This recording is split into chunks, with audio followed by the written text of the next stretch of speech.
Hello friends, I am Dr. Richa Bhatia from the Bhopal School of Social Sciences, Department of Commerce, and today we are here to discuss about income from salaries but the retirement benefit part. So let us start by understanding that what are retirement benefits. So whenever an employee retires from the service due to completion of service or compulsory retirement or retrenchment or termination or maybe death, he receives some special receipts from his employer. Those special receipts are gratuity, provident fund, earned leave, etc. Now here we need to understand that these retirement benefits are taxable under income from salary, which is the first head of income. But some part of the retirement benefits may also be exempt. So in this particular lecture, we are going to discuss about the two most important retirement benefits, which are gratuity as well as pension. And we are also going to see that how we have to calculate the exempted part and the taxable part with a question. So let us start. The first retirement benefit is gratuity, which is given under section 10, subsection 10 of the Income Tax Act. Now what is gratuity? Gratuity is a lump sum payment which is given by the employer to his employee considering the length of his service, that is the number of years that the person has contributed to the organization. On the basis of that, gratuity is calculated. Now, any gratuity which is received by government employees, that is central government or state government or even local authority, is completely exempt. So please remember, the lump sum payment in the form of gratuity that will be received by a government employee will be considered as exempt.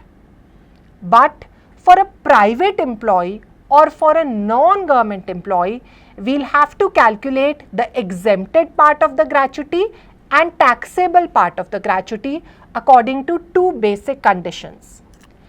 We need to see that what is the category of that particular employee, whether covered under the Gratuity Act 1972 or not covered under the Gratuity Act 1972. On the basis of these two bifurcations, the calculation of gratuity is done for a private employee. So let us start understanding the calculation of gratuity with the help of examples. Now, whenever we are calculating gratuity which is covered under the Gratuity Act 1972, to calculate the exempted gratuity, least of the following will be exempt. As you can see, what are the three things? The first thing is 15 days salary, right? So for calculation of 15 days salary, we are going to take the last salary drawn into 15 by 26 into number of years served. Now when we are calculating the last salary drawn, we are going to consider two things, that is basic salary as well as dearness allowance.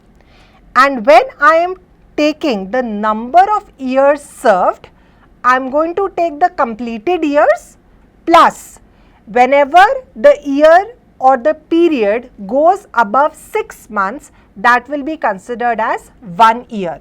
That means over 6 months I am going to consider it as 1 year. So this is my first calculation, the last salary drawn into 15 by 26 into number of completed years. The second is the maximum limit that is decided by the Act, which is 20 lakh. And the third is the actual gratuity received. Out of these three things, whichever is the least, that part will be considered as the exempted gratuity, and the remaining part will be considered as the taxable gratuity, which will go in income from salaries. Now, let us try to understand this working note with the help of an example. So, as you can see the question, an employee retires from his service on November 1, 2022 after completing 27 years 9 months of service. Now, 27 years 9 months means what? That for calculation I am going to take it as 28 years, right? Before retirement, his basic salary was 18,000 and dearness allowance is given to you as 2,000. So, for the computation of gratuity, I am going to consider both these amounts 18 and 2, which becomes 20,000.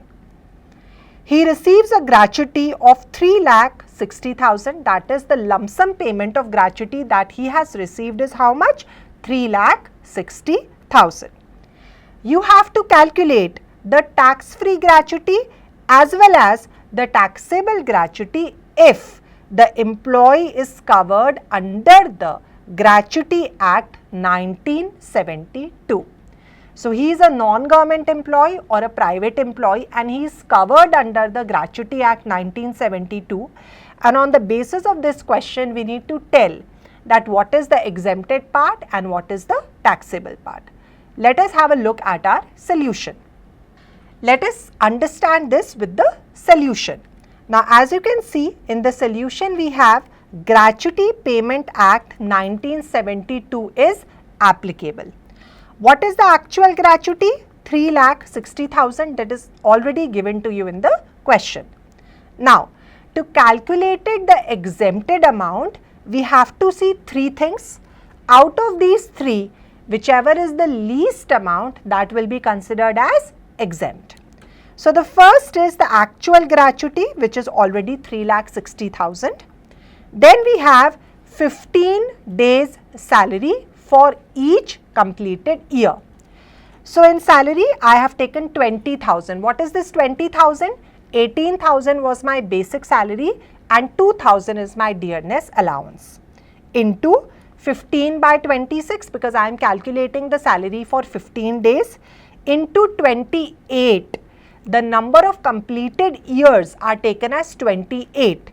In the question they were 27 years 9 months, but as we know that in the calculation whenever our time period goes above 6 months, it will be considered as 1 year. That is why I have taken it as 28. So, my calculation is coming as 3,23,077. This is the second point.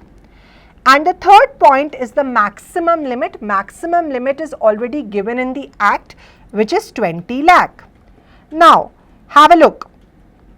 Out of the three things, whichever is the least amount, that will be exempt.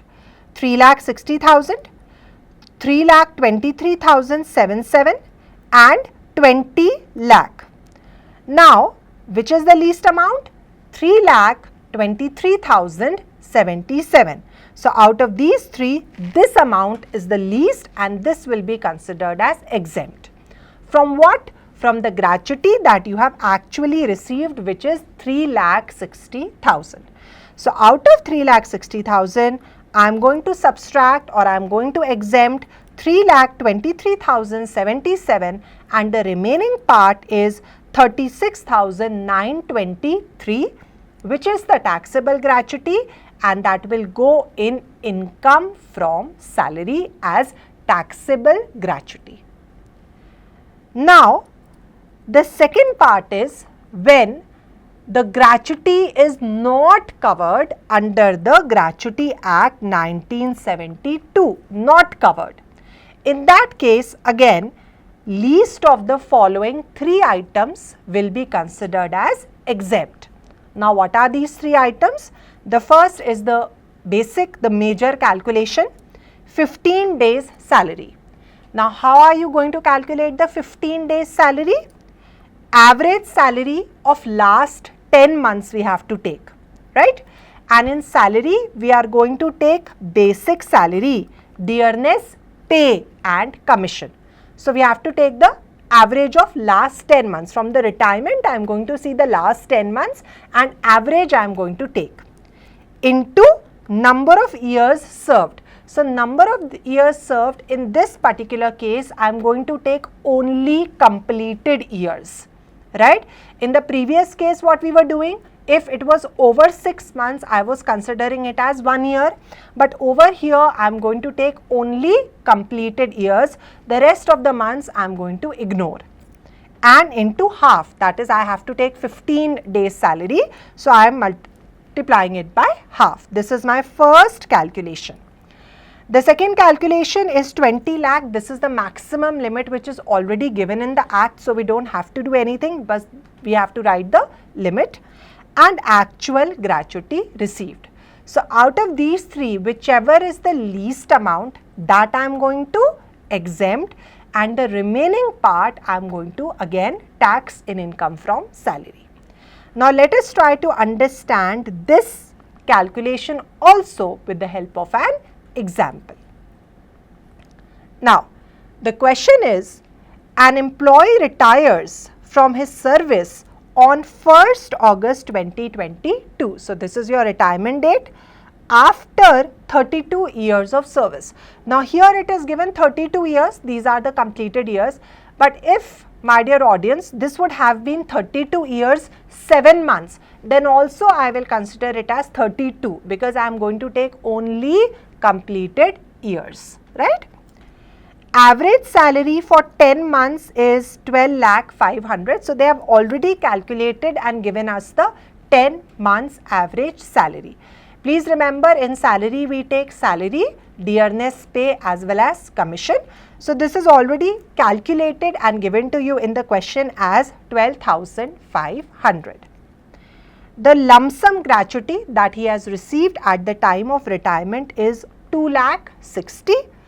Calculate the tax-free and taxable gratuity if the employee is not covered under the Gratuity Act 1972. So, we have to calculate both the things, that is taxable as well as exempted, and he is not covered under the Gratuity Act 1972. So, now let us have a look at our solution. It is given in the tabular manner and in a systematic manner to you, that this calculation is done when the Gratuity Act 1972 is not applicable. The first thing I have written is the actual gratuity received, which is 2,60,000, because it is from this amount that we are going to see that what part is taxable and what part is exempt. So, to calculate the exempted amount, out of the three things, whichever is the least, that amount will be considered as exempt. So, let us have a look at the first thing.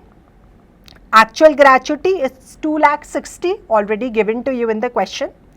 Half month salary for each completed year. So, salary I have taken as 12,500. This is the average salary for 10 months, already calculated and given to you. Into 32, 32 is the completed years, into half, right? The amount is coming as 2 lakh. And the maximum limit, you know, which is given according to the act, is how much? 20 lakh. Now, out of these three, 2,60,000, 2 lakh and 20 lakh, whichever is the least amount, that will be considered as exempt. So, which is the least? 2 lakh is the least. So, this is considered as the exempted part of the gratuity, that is, this is not taxable. Now, I received an amount of 2,60,000. From this 2 lakh I have exempted according to the rule, and the taxable gratuity which will go in the income from salary is 60,000, right? So, I hope the gratuity part is clear to you. Once again, if it is a government employee, exempt, okay. If it is a non-government employee, two parts you have to remember: covered under the Gratuity Act and not covered under the Gratuity Act, and then calculate the taxable and exempted part. So I hope gratuity is clear to you. Now we are going to start with our second retirement benefit, and a very important retirement benefit, that is pension. The basic attraction for a government job, that is pension. But always remember that any kind of monthly pension, monthly I am talking about, which is received by an employee, whether it is a government employee or whether it is a non-government employee, is completely taxable under the head income from salary. So there is no exemption available for regular monthly pension, whether you are working in a government sector or whether you are working in a private sector. But if a retired employee receives a lump sum pension in lieu of, in exchange of regular pension, that particular pension is called as the computation of pension. For example, if I am an employee, a retired employee, and my pension is 5,000 per month after retirement, I sacrifice that 5,000 per month that I am going to receive, and instead of that I receive a lump sum amount. That lump sum amount is commuted pension. Now when you talk about commuted pension, always remember, for a government employee it is again exempt. The commuted pension is completely exempt when you talk about a government employee. But again, for a non-government employee or for a private employee, some part of the commuted pension will be considered as taxable and the other part will be considered as exempt. Now let us have a look at our working notes for commuted pension. Now as you can see, the commuted pension, this is as per section 10 subsection 10A. Gratuity was as per section 10 subsection 10. For a government employee, I have already told you that the entire amount of commuted pension will be considered as exempt. He doesn't need to worry at all. But for a private employee, again there is a rule. The first step is that we are going to calculate our normal pension, that I'll explain you in the question. After we are done with the normal pension, if that particular employee is receiving gratuity also, 1/3 part of normal pension will be exempt if he receives gratuity. And if he does not receive gratuity, in that case half of the normal pension will be considered as exempt, right? This is for a private employee or a non-government employee, and we are talking about commuted pension, okay? Now let us have a look at the question and understand the concept of pension better. Please remember, monthly pension, whether you are a government employee or you are a non-government employee, is completely taxable. Here this question is majorly concentrating on the commuted pension calculation. Now, a non-government employee or a private employee receives a lump sum amount of 30,000 on account of half part of the pension from the employer. That means he sacrifices half of his pension and he receives 30,000 as his lump sum amount. Compute the tax-free part of the commuted pension if the employee is receiving gratuity.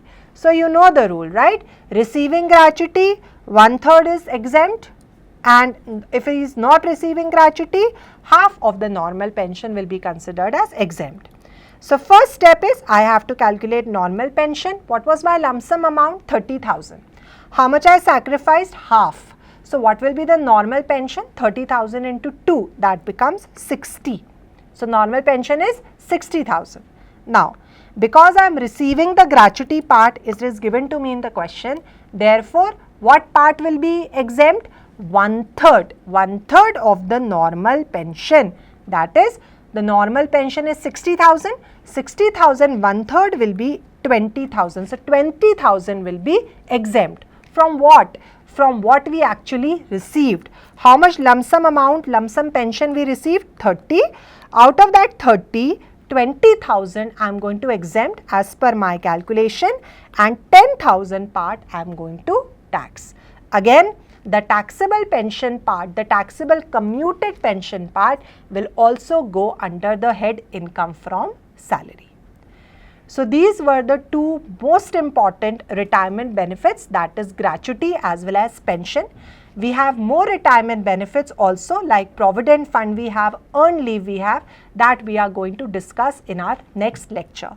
So that is all from my side. I hope these two retirement benefits are clear to you with the help of examples.